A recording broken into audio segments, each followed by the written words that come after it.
Tonight, an anxious wait for residents as floodwaters peak in Victoria. Dozens of homes damaged in record-breaking rain. Israel confirms it carried out the killing of a Hezbollah military commander as tensions escalate in the Middle East. Will a fuel leak be the downfall of NASA's first moon landing attempt in over 50 years?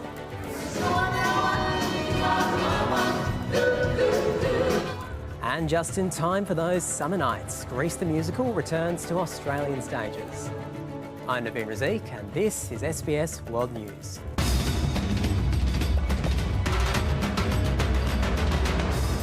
Good evening. After days of heavy rain and intense flooding, besieged residents across Victoria's regions have been granted a small reprieve tonight. With weather conditions easing, emergency warnings have been lifted.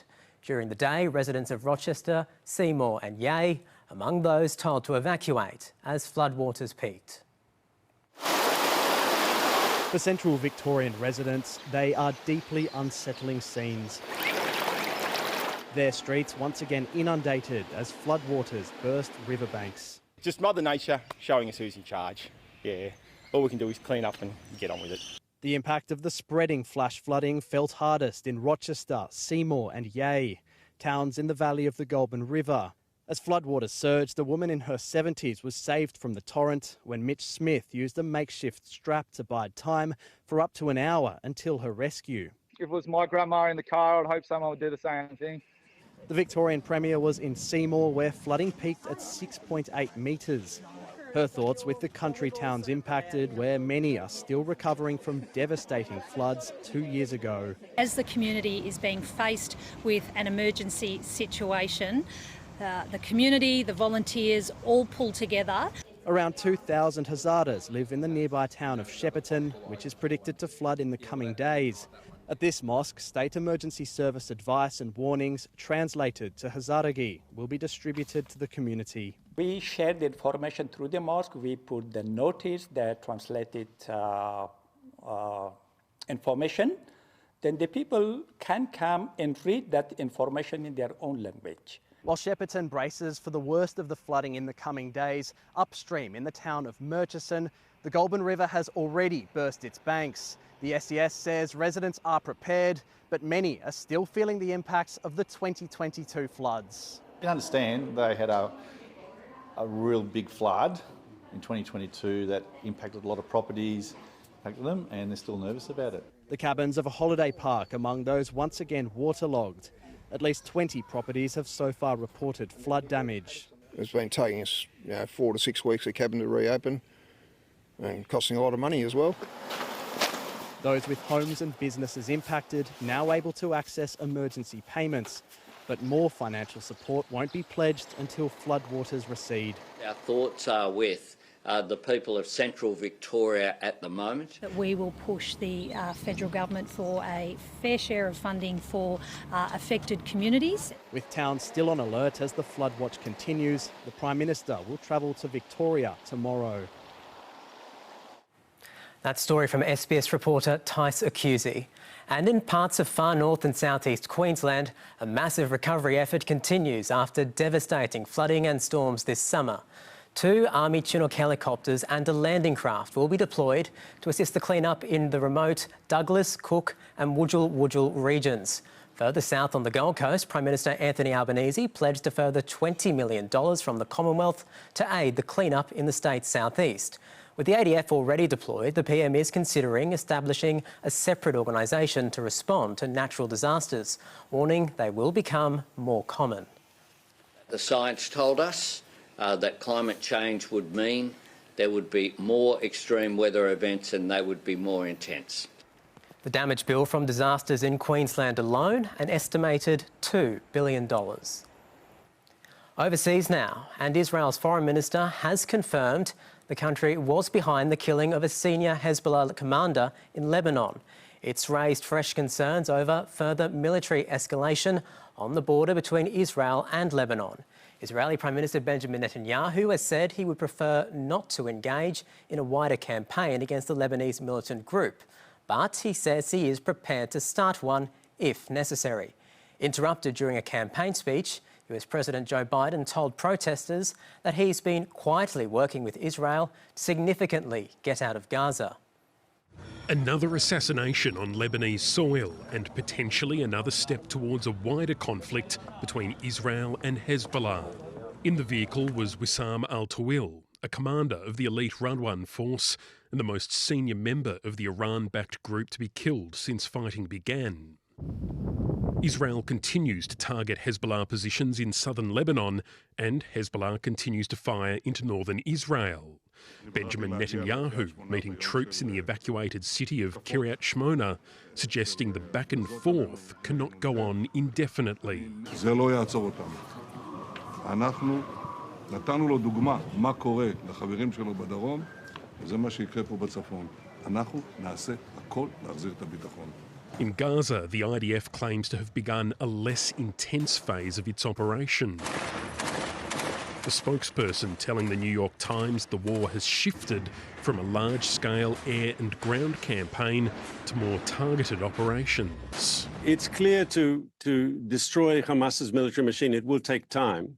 But that doesn't mean that it will be more of the same necessarily. But that means little to the civilian population. Health officials in Gaza say 247 people were killed in the last 24 hours.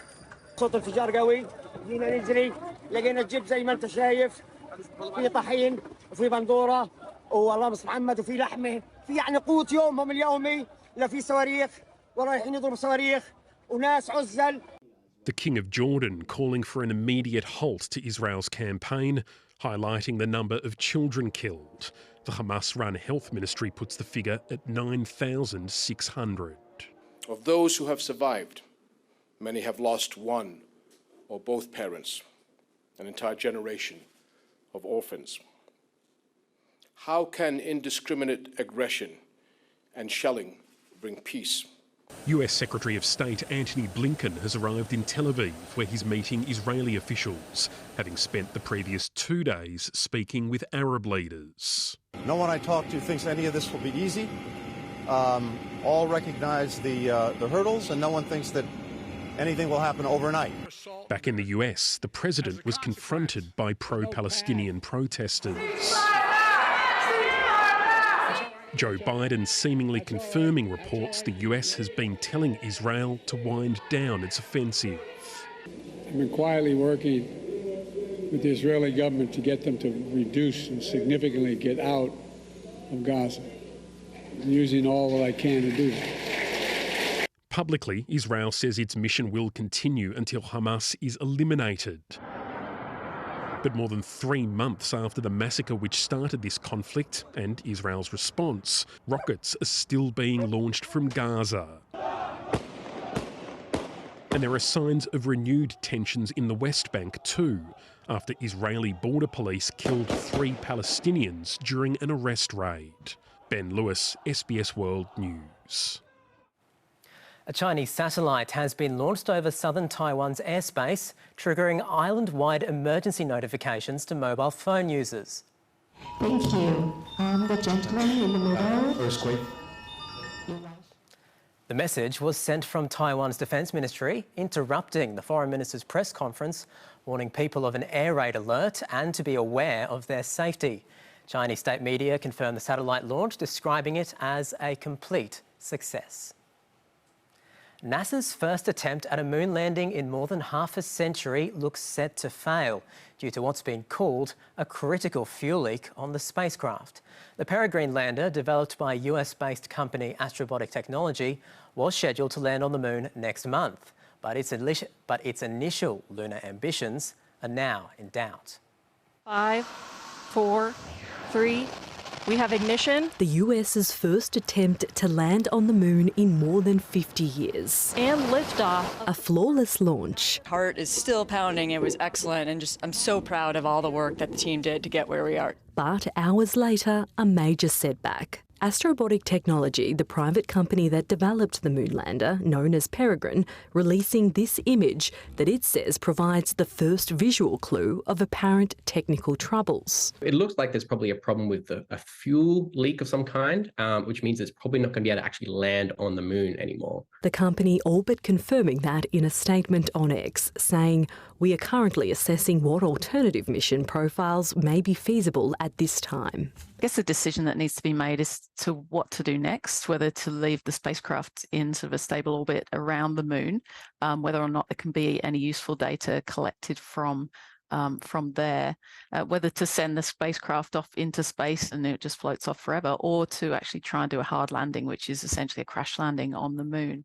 The prospect of the latter, astronomer Lisa Harvey-Smith says, raises further questions over the ethical use of the moon. This is the first NASA mission under its Commercial Lunar Payload Services program. The space agency paid Astrobotic around $160 million to transport 5 experiments to the moon. The company also set out to deliver the ashes and DNA of deceased space enthusiasts. You know, they might make the decision commercially to actually put those things onto the moon through a crash landing. I think that would be a shame because it's essentially littering and there are a number of quite serious objections about the human remains in particular. Ahead of the launch, the Native American Navajo Nation said plans to deposit human remains on the moon, which is sacred to many Indigenous people, would be a profound desecration.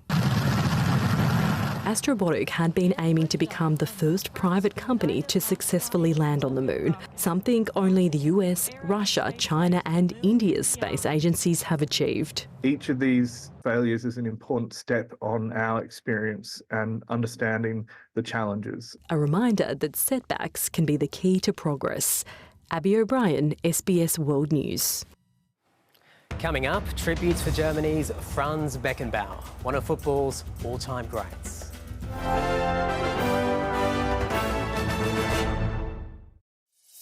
Sex. People have always had it. Many of us very much enjoy it.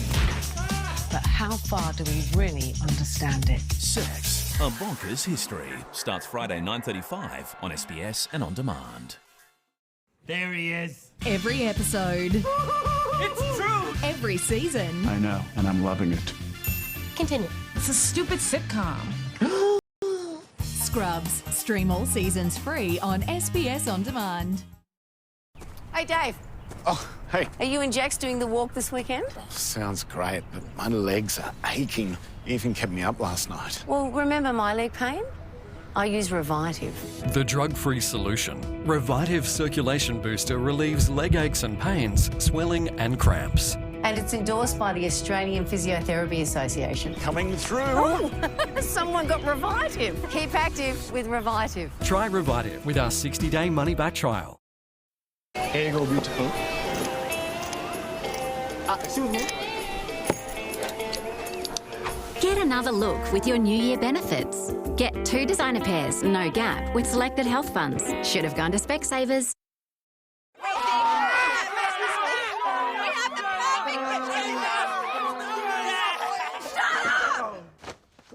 And take my money!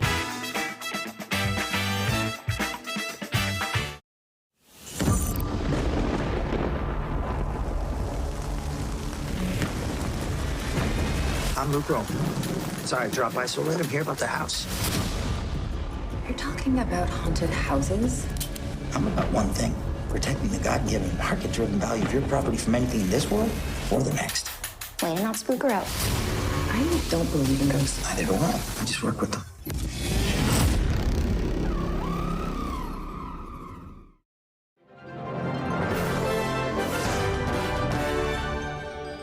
A tourism-related diplomatic row has escalated between India and its tiny South Asian neighbour, the Maldives.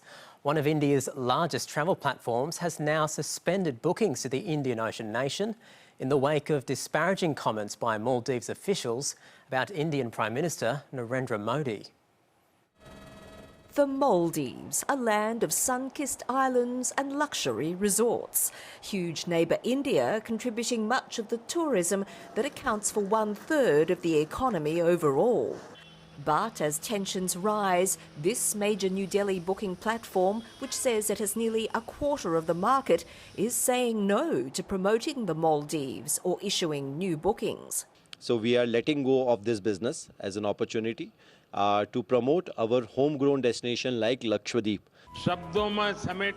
Just the latest fallout from this video filmed at India's rival paradise of Lakshadweep. Indian Prime Minister Narendra Modi donning a wetsuit to highlight its charms, with a call to those visiting coastal regions in other countries. Instead, I implore them to first come and see Lakshadweep.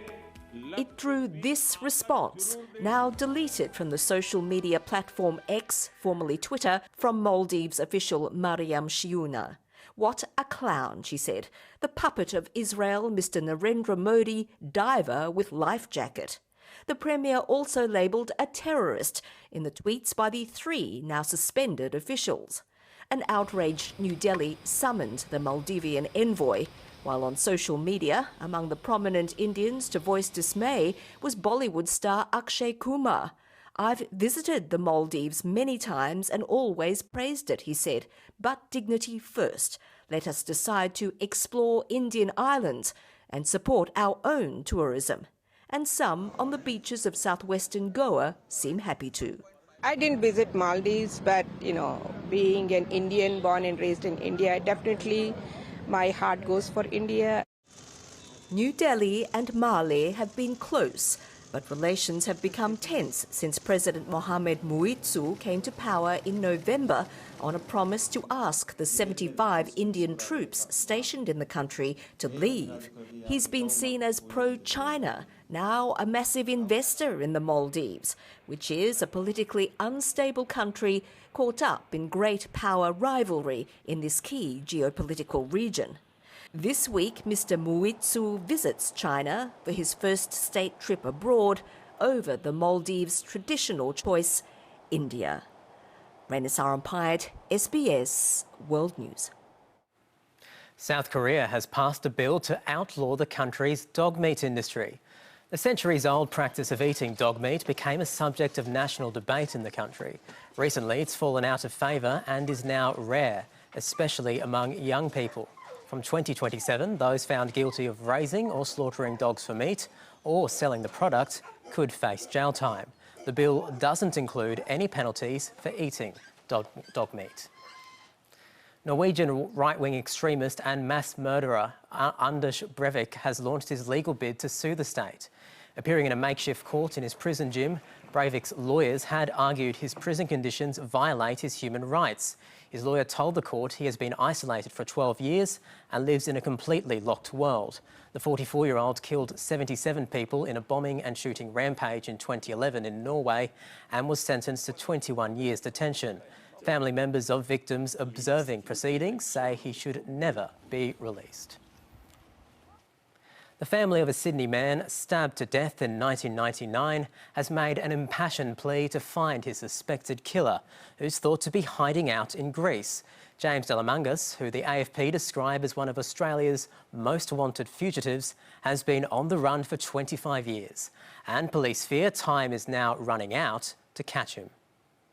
George Giannopoulos was stabbed at a Belmore nightclub on Anzac Day 1999 when he intervened in a fight between 2 other patrons. Police allege James Delamangas was holding the knife. Unfortunately, Delamangas was able to flee the country soon after the incident took place, and we believe that he went to Greece and has remained in Greece ever since. Today, George's sister made an appeal, particularly to those in the Greek community, to help give her family justice, describing George as a much-loved son, brother, husband and father. It's been 25 years of battling through loss and grief with no justice or closure. In a strange twist, just a year before George was stabbed, James Delamangas was himself campaigning for justice, regularly fronting the media as his family pursued legal action over the death of James's brother Peter during a brawl with security at Star City Casino. I want to see some results, I want to see some justice, I want to see the truth. I don't want to see no cover-up. All we want is the truth and justice. 25 years on, age progression modelling suggests he may now look like this. Police are now in a race against time. The statute of limitations to prosecute James Delamangas in Greece will be reached in a few months. Australian authorities now hoping the $200,000 reward will entice someone with information to come forward. I believe there's people, both here and in Greece, who are covering him up. That money is also available for anyone internationally as well as in Australia. $200,000. Greek authorities have indicated they won't extradite James Delamangas if he's found, meaning after the country's statute of limitations is reached, the AFP will have to look at other options. We will not stop and we will be relentless until Mr Delamangas is in custody. Kath Landers, SBS World News. Northern Territory Police have arrested 3 men in Alice Springs in relation to the suspicious death of a 19-year-old. The body of Yelden Gutlawak was found along a dirt road on New Year's Day. Last night, a 21-year-old, a 20-year-old and a 17-year-old were taken into custody. Police believe the victim was known to those arrested. So we're investigating a homicide, so the death of a person. Charges will be laid in due course. I cannot give you a definitive timeline. NT Police say they are providing support to the deceased's family based in Melbourne, who yesterday spoke with the NT Chief Minister in Alice Springs. 750 jobs are set to be axed, with US giant Alcoa announcing it'll shut down its Western Australian alumina refinery by the end of the year. The company says it was forced to make a commercial decision based on the facility's age, scale, operating costs and market conditions. The Kwinana refinery recorded a net loss of approximately $130 million in 2023. Alcoa has operated in WA for about 60 years. And the waterfront battle between the Maritime Union and Australia's major ports operator is reaching new depths. DP World has given an ultimatum to employees to stop their partial work bans or have their pay docked from Friday. The union began industrial action in October last year. DP World is calling on the government to intervene, saying it's disrupting Australia's supply chain network. The sport and football legend Franz Beckenbauer has died. The German was one of the greatest the sport has ever seen. On and off the pitch. Beckenbauer won the World Cup as a player in 1974, leading the team to victory as a manager in Italy in 1990. The man, affectionately known as the Kaiser, won the European Cup 3 times with Bayern Munich. Franz Beckenbauer was 78. And rugby union has been paying tribute to former Wales and Lions fullback John Peter Rhys-Williams, who has died after a short illness. Known by his initials, JPR was a key figure in Welsh rugby during its 1970s golden era.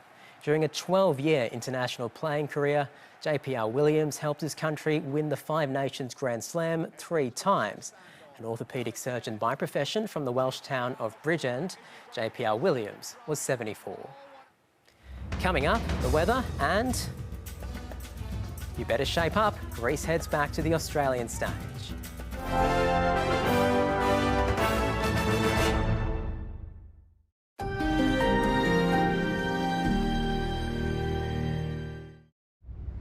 Today's adventurers are consumed by the passion to surpass what has already been achieved. This is Dakar. Il faut se faire mal, c'est un peu comme un... The desire to explore, to experience. No! That is everything. The Ferrari Formal Wear Mega Sale is on now. Massive savings. Get up to 70% off men's designer suits. If you're getting married, then don't miss the Ferrari Formal Wear Mega Sale. Book your appointment at ferrariformal.com.au. In that same round, my friend scored 6. This certified pre-owned Toyota comes with a full service history too. Oh. There are so many reasons to choose Toyota, like certified pre-owned vehicles. Toyota. Today and every day, we want you to spend less. Spend less on barbecue days. Spend less on Taco Tuesdays. And ice cream Sundays. Yum! Spend less on prep day, pool days, and back to school days. At Woolworths, we can really help you spend less with lower prices on many of your family favourites. That's today's fresh food people. Dave said get him a James Squire. Pass it to Dave. Pass it to Dave. For Dave.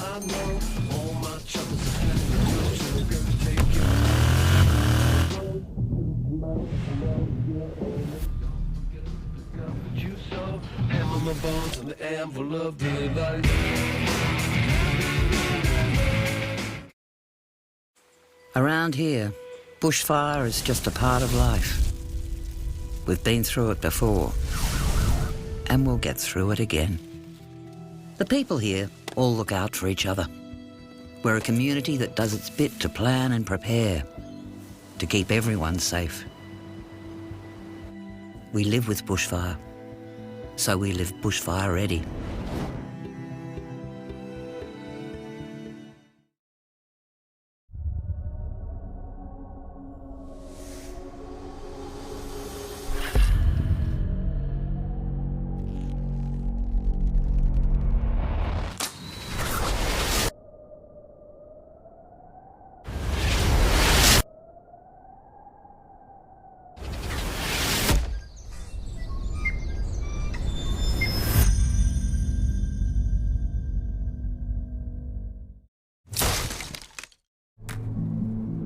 This program brought to you by the Rural Fire Service. Live bushfire ready.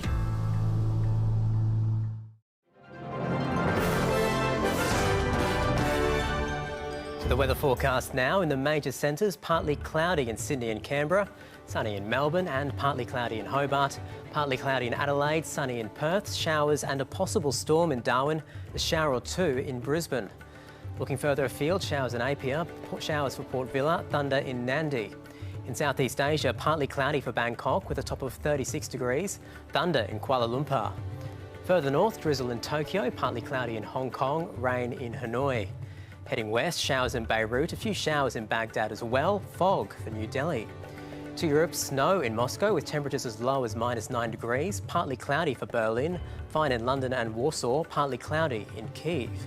In Africa, a few showers in Algiers, thunder for Lagos, a few showers in Nairobi. In South America, partly cloudy in Caracas and Bogota, clear in La Paz. And for North America, a few showers in Vancouver, showers in San Francisco, partly cloudy in Washington. Well, just in time for those summer nights, Grease the Musical is making its long-awaited return to the Australian stage. The show, based on the hit film starring John Travolta and Olivia Newton-John, earned millions of hopelessly devoted fans. The national roadshow begins tonight, the curtain rising in Melbourne. You better shape up. Danny, Sandy and the rest of Riddell High gang is back. Grease the Musical is back on Australian shores, featuring dazzling costumes with medleys of unforgettable hits and dance moves. The latest production is exciting and electrifying as ever. I feel like we're in a rock concert when we perform on this stage. It's nothing like anything you've ever seen before. With a star-studded lineup and some of Australia's favourite performers, the cast include Paddy Newton, Jay Langaia and Marsha Hines. All three of us, we call ourselves the OGs. Because we are. Yes. Our ages are 210 and our experiences are 170. That's it. Yeah. We want to say, I think it's one of the most colourful and fantastic productions I've ever been involved in. And we're really proud. The cast is all Australian. It's been 10 years since the last Grease production came to Australia. And this year, the choreography has been changed up to try and freshen up the show to make it more appealing for younger audiences. It turned colder, that's where it ends. Acknowledging the younger generation, but not forgetting the original. Because Olivia Newton-John was from Melbourne, the people of Melbourne have a connection to her, so that's really special for me.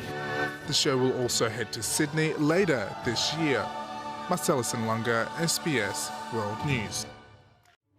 Well, you can't beat a classic. That's the world this Tuesday. You can find the latest headlines on the SBS News website and get news anytime, anywhere on the SBS News app. I'm Naveen Razik from the team. Good night.